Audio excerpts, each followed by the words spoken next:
Suatu hari, aku sedang bersepeda untuk ke kelas dan gak terlalu memperhatikan karena hampir terlambat. Kuraih ranselku hendak mengirim pesan ke temanku, memberitahunya untuk menjawab kalau profesor tanya aku di mana. Tiba-tiba, HP-ku lepas dari genggaman, dan selanjutnya hanya ada kegelapan di sekelilingku. Mereka bilang suatu keajaiban aku bisa selamat. Ada truk mengebut di sekitar tikungan dan menabrak sepedaku, membuatku melayang jatuh ke trotoar. Kalau saja kepalaku pecah, aku pasti mati. Tapi aku juga gak seberuntung itu.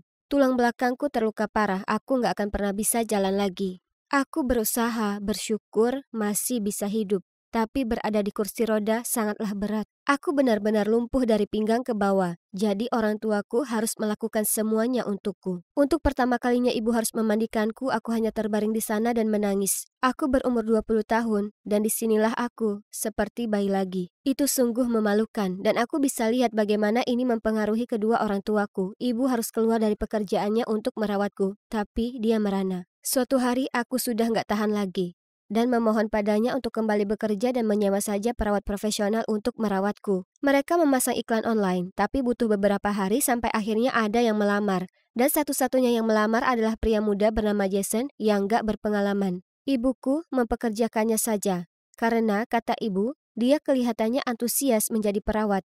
Aku sangat marah. Aku gak mau ada pria asing membantuku memakai baju dan membantuku ke toilet. Tapi saat aku melihatnya, semua pikiran tadi langsung sirna.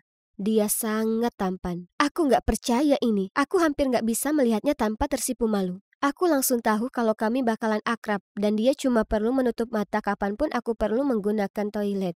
Kami menemukan jalan. Awalnya dia agak pemalu. Kapanpun kutanyakan padanya soal keluarga atau masa lalunya, dia jadi pendiam lalu mengganti topik. Seolah dia takut membuka diri padaku. Tapi semakin lama dia merawatku, kami jadi semakin dekat. Lalu suatu hari kami sedang keluar di taman dan sesuatu terjadi. Dia mengemas bekal piknik untuk kami, dan sebelum kami berhenti untuk makan, dia menunduk dan mencium keningku. Aku merasa dunia seolah berhenti. Aku ingin selamanya berada dalam momen itu. Setelah itu jadi jelas kalau kami ini sangat suka satu sama lain. Aku gak bisa beritahu ibu karena tahu ia akan marah padaku karena jatuh cinta dengan perawatku. Tapi ini bukan salahku. Aku gak ingin ibu memecatnya. Jadi kami rahasiakan ini. Ini begitu sempurna. Setiap hari ibu dan ayahku berangkat kerja dan aku bisa menghabiskan hariku dengan pacarku. Kami ke taman tiap hari dan ke bioskop seminggu sekali, dan kami bahkan mulai belajar bahasa Spanyol sama-sama. Tapi kemudian suatu hari dia izin sakit. Ini benar-benar mendadak, dan bukan waktu yang tepat untuk keluargaku, karena sidang kasus pengadilan akan berlangsung beberapa hari lagi. Ayahku adalah pengacara, dan bersikeras kami lanjut persidangan, karena dia meyakini pria pengemudi truk itu layak dihukum karena hampir membunuhku. Aku benar-benar ingin melupakan semuanya dan melanjutkan hidup.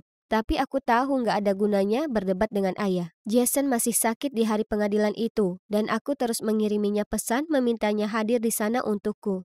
Tapi dia bilang dia nggak bisa bangun dari tempat tidur. Aku ingin membawakannya sup atau semacamnya, tapi dia bahkan nggak mau memberitahuku alamatnya. Akhirnya aku nggak punya pilihan lain selain pergi ke pengadilan tanpanya, dan semoga semua ini akan berakhir secepatnya. Begitu pengemudi truk itu muncul, bisa kurasakan betapa marahnya orang tuaku. Dia terlihat seperti pria yang gak peduli apa yang sudah diperbuatnya padaku. Dan segera saat dia mengaku gak bersalah, ayahku bangkit dan mulai memaki.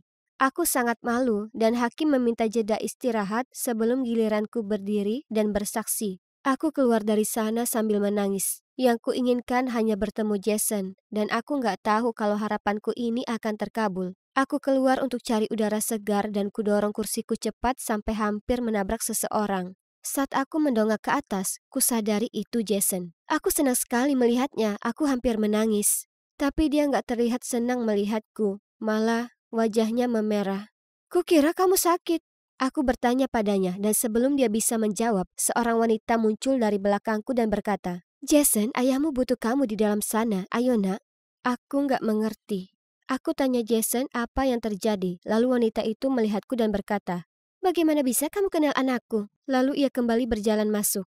Jason melihatku dan minta maaf, lalu cerita padaku mengapa dia sebenarnya ada di sana. Ayahnya adalah supir truk yang nyaris membunuhku. Saat dia tahu, dia menyuruh ayahnya untuk berterus terang dan mengakui kesalahannya. Tapi ayahnya gak mau. Jason merasa sangat bersalah soal itu, sehingga dia melamar pekerjaan sebagai perawat. Tapi dia gak menyadari kalau aku adalah cewek yang ditabrak ayahnya sampai beberapa hari lalu. Saat surat untuk persidangan itu datang, dia melihat namaku dan hampir saja muntah karena kaget. Aku duduk di sana, terguncang. Bisa-bisanya dia rahasiakan ini dariku. Ini gak mungkin terjadi. Cinta di hidupku adalah anak dari pria yang membuatku berada di kursi roda. Masih ada 10 menit lagi sebelum aku harus balik ke sana dan cerita kebenarannya. Aku tahu akan menyakitkan bagi Jason melihat ayahnya di penjara. Tapi apa aku punya pilihan lain? Aku mengatakan yang sebenarnya, dan sekarang kami menunggu hukuman apa yang akan dijatuhkan. Aku cinta Jason, tapi aku nggak tahu bagaimana masa depanku nanti. Orang tuaku nggak terima kami bersama, begitu juga orang tuanya. Gak bisa kupungkiri, kalau aku gak alami kecelakaan ini, aku gak akan pernah bertemu Jason. Kurasa, paling gak ada satu hikmah dari semua ini.